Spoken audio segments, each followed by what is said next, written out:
I know how deeply you, the entire nation, but I think I may say the whole world, sympathize with me in the irreparable loss we've all suffered. The meeting was supposed to last 20 minutes, a signature, a quiet exchange, and one final confirmation before the royal tour was announced to the world. Instead, Queen Camilla pushed the document back across the table and delivered a refusal that no one in the room expected.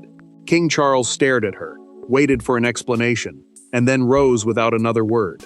Moments later, the palace doors closed behind him, and the monarchy's deepest private conflict began.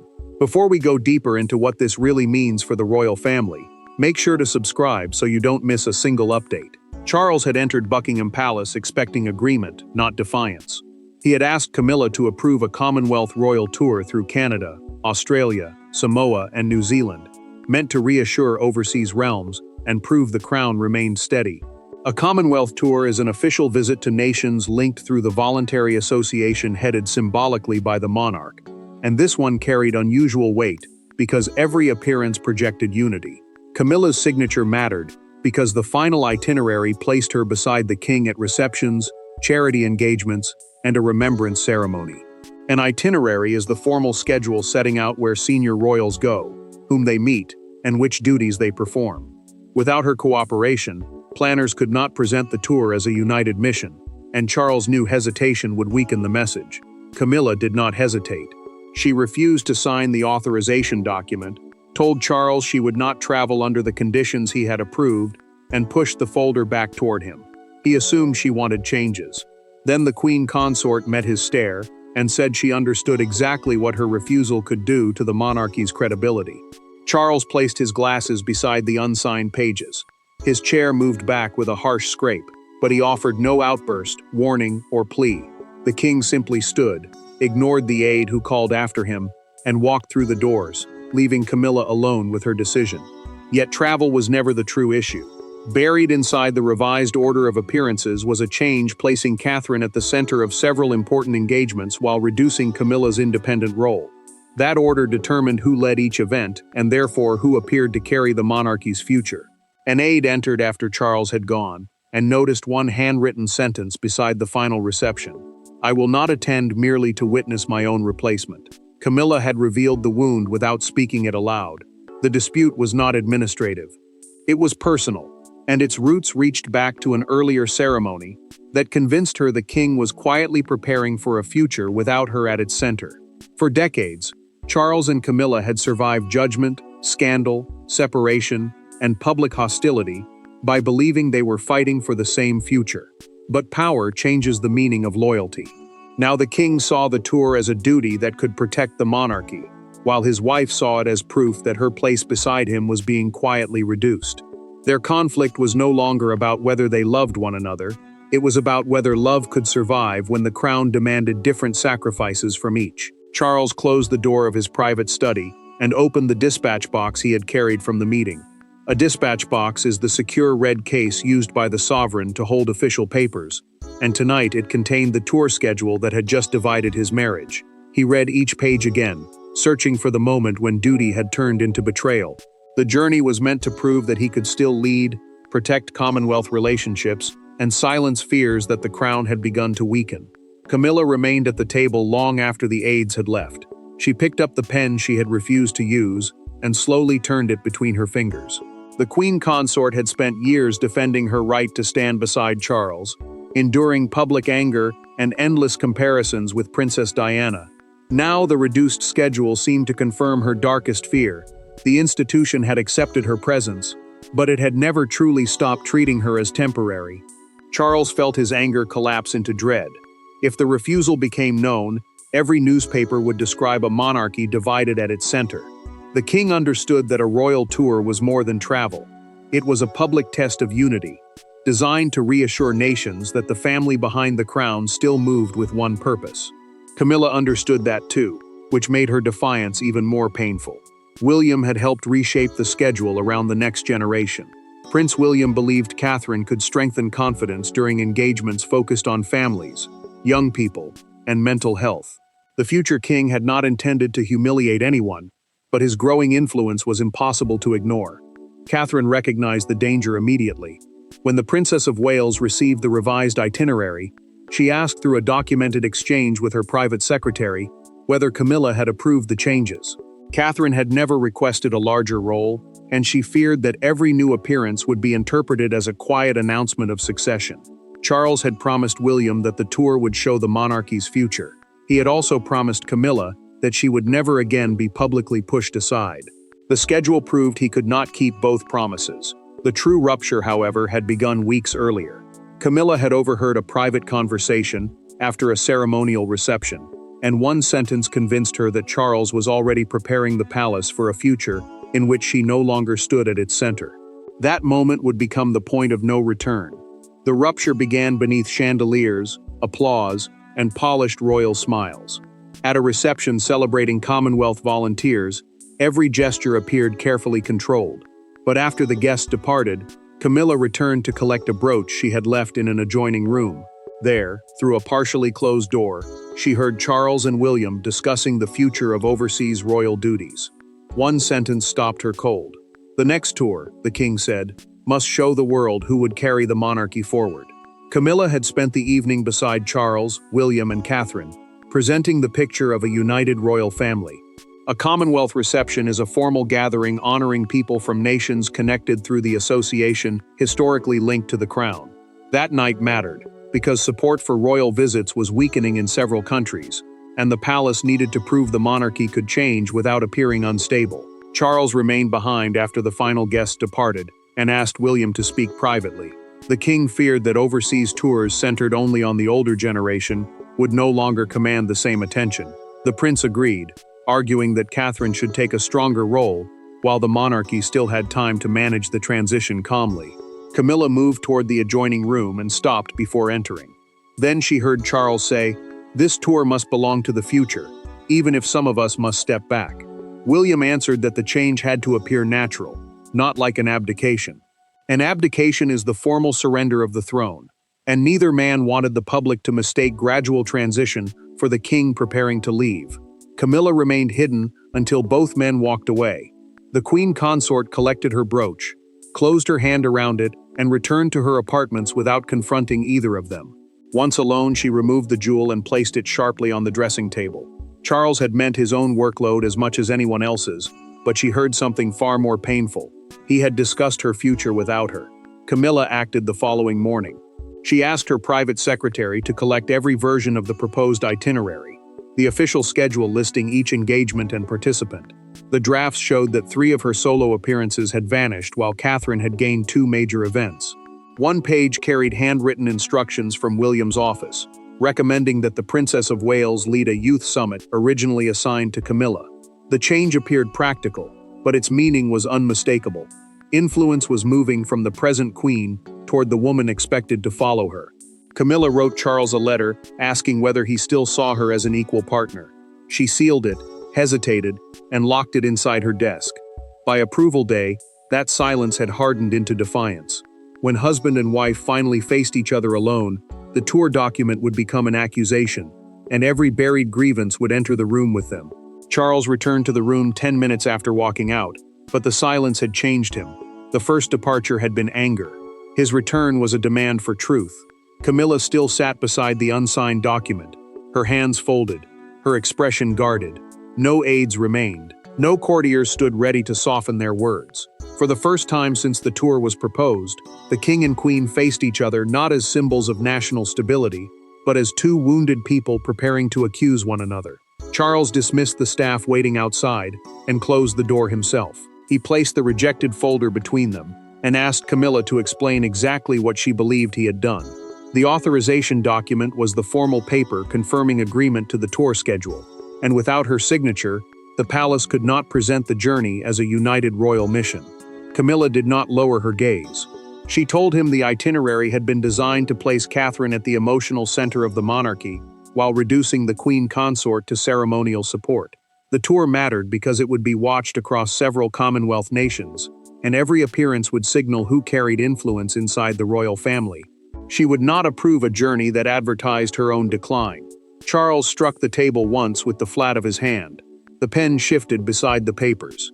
The king accused her of turning a constitutional responsibility into a contest over attention. A constitutional responsibility is a duty connected to the monarch's public role, where personal feelings are expected to remain secondary to the stability of the crown. Camilla rose slowly and asked whether he had told William that the tour must belong to the future. Charles froze.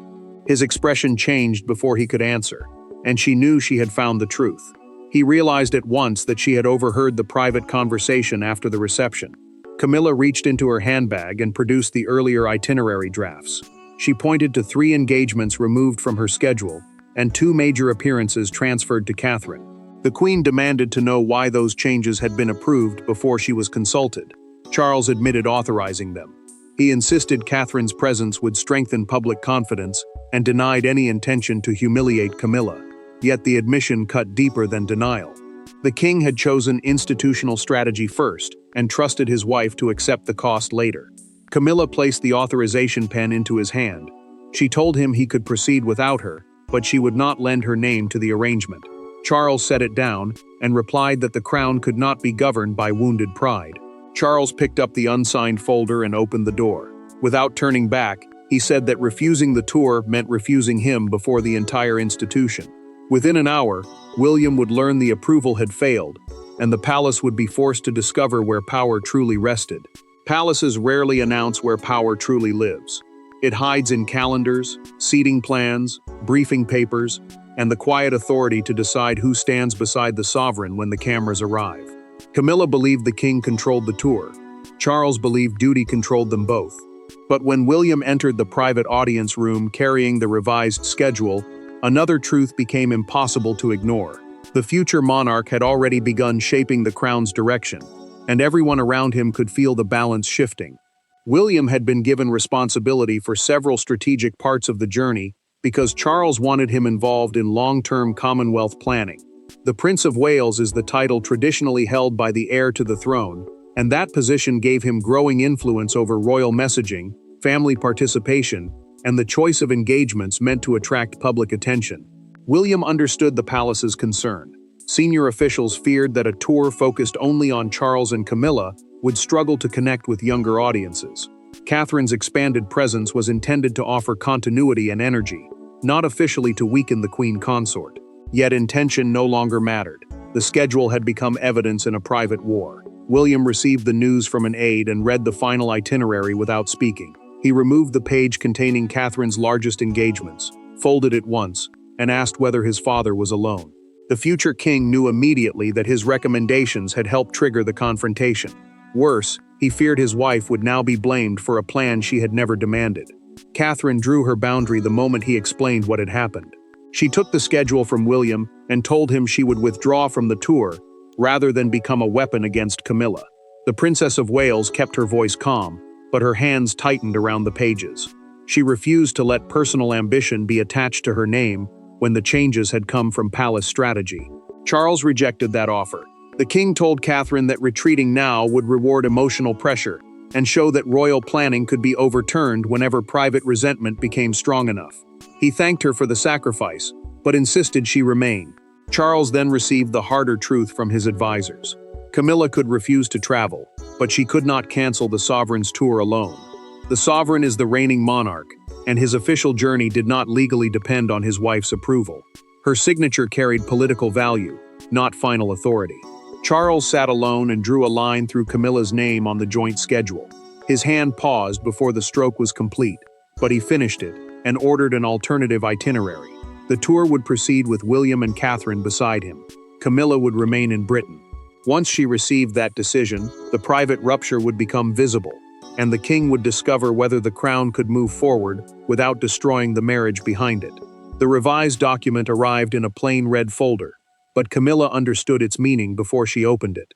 Charles had not returned to persuade her. He had moved forward without her. Her name had disappeared from the opening reception, the memorial service, and the final Commonwealth banquet. In its place stood a brief line stating that the Queen Consort would remain in Britain due to revised royal commitments. The language was polite. The message beneath it was unmistakable. The tour no longer needed her. Camilla sat alone in her morning room and read the altered schedule twice. The itinerary, meaning the official list of engagements and participants, had been rebuilt around Charles as sovereign, William as heir, and Catherine as the leading face of the next generation.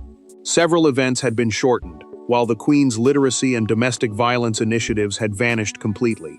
Those causes mattered, because they were not decorative additions to her role. They were the work through which she had tried to prove her value beyond marriage. Camilla stopped at the remembrance ceremony. She closed the folder and placed both hands over it without speaking.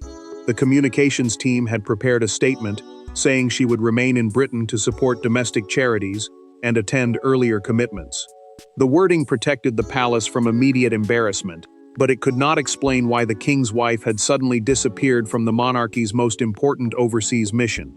Annabel arrived after Camilla requested a private conversation with her sister. The queen consort told her that Charles had turned a disagreement into proof that she could be replaced. Her anger weakened as she admitted something more painful. She had expected him to return, challenge her refusal, and fight to keep her beside him. Annabel listened as her sister confessed that his silence had hurt more than the revised schedule. Charles felt the absence almost immediately.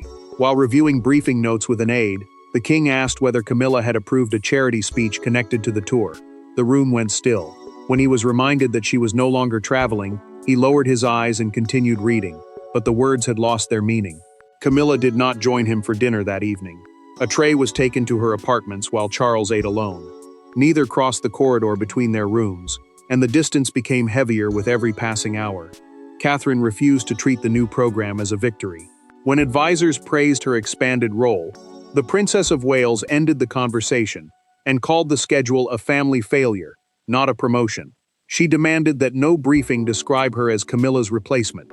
The palace delayed the tour announcement for 48 hours, and journalists noticed withdrawn briefing papers. William understood that official decisions had only deepened the wound. The prince requested a private meeting with Camilla, without aides or Charles present. He would enter not as an heir defending strategy, but as a son trying to stop a family from breaking apart. William arrived without a folder, an aide, or a prepared statement. Camilla expected another demand for approval, perhaps even a warning about duty. Instead, the prince closed the drawing room door and told her he had come to apologize. The words unsettled her more than anger would have. For years, they had spoken through protocol, history, and carefully managed family roles. Now there was no institutional buffer between them, only the man who would inherit the crown and the woman who feared she had already lost her place within it. William asked the staff to leave and declined tea so nothing could interrupt them. He sat opposite Camilla rather than taking the chair reserved for the senior royal. That custom was a small act of protocol, meaning the rules that quietly determine rank and behavior within the monarchy. By ignoring it, the future king made clear that this conversation would not be controlled by position. William admitted that he had recommended Catherine's larger role because the monarchy needed visible continuity. The prince believed the public had to see that the crown possessed a future strong enough to survive change. Yet he also confessed that he had failed to consider how those revisions would appear to Camilla after everything she had endured. Camilla answered without anger. She told him she had spent years being instructed to wait, endure, and prove herself. The queen consort had survived hostility only to discover that acceptance could still be withdrawn through a few lines on a schedule. Just as she believed her position was secure, the palace seemed ready to celebrate Catherine as the woman who would eventually succeed her. William did not deny the transition. He told Camilla that Catherine had never tried to replace her and had even offered to leave the tour. Then he named the fear beneath every argument. She believed Charles would stop defending her, once protecting the monarchy's future became more important than defending their shared past. Camilla looked toward the locked desk. She admitted that the sealed letter inside asked Charles whether he still considered her his partner. Rejecting the tour, she confessed, had been her way of forcing an answer without exposing the fear directly. William offered a different path. He proposed restoring Camilla's Commonwealth Literacy Summit, an event bringing together organizations that promote reading and education across member nations. Catherine would introduce her publicly, turning the occasion into proof of cooperation rather than rivalry. Camilla opened the drawer and removed the letter. She studied it, tore it in half, and said she would speak to Charles herself.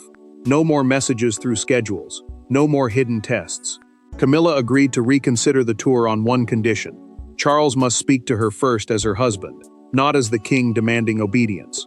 William carried that answer to his father, knowing their next meeting would decide whether the walkout became a permanent rupture or the beginning of reconciliation. By morning, the secret had escaped the palace. Newsrooms learned that the royal tour announcement had been delayed after an approval dispute involving Camilla. The public did not know about the overheard conversation, the removed engagements, or the private letter. They saw only absence, silence, and a royal marriage under sudden pressure. As broadcasters gathered outside Buckingham Palace and newspaper presses prepared their front pages, one domestic disagreement became a national argument about loyalty, succession, and the true meaning of queenship. A withdrawn briefing note reached royal correspondents before breakfast. The document was an official summary prepared for journalists, explaining the tour's schedule and participants in simple terms. It showed Camilla included in an earlier version, but missing from the revision.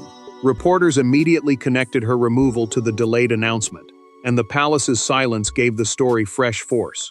Communications officials insisted the itinerary remained under review.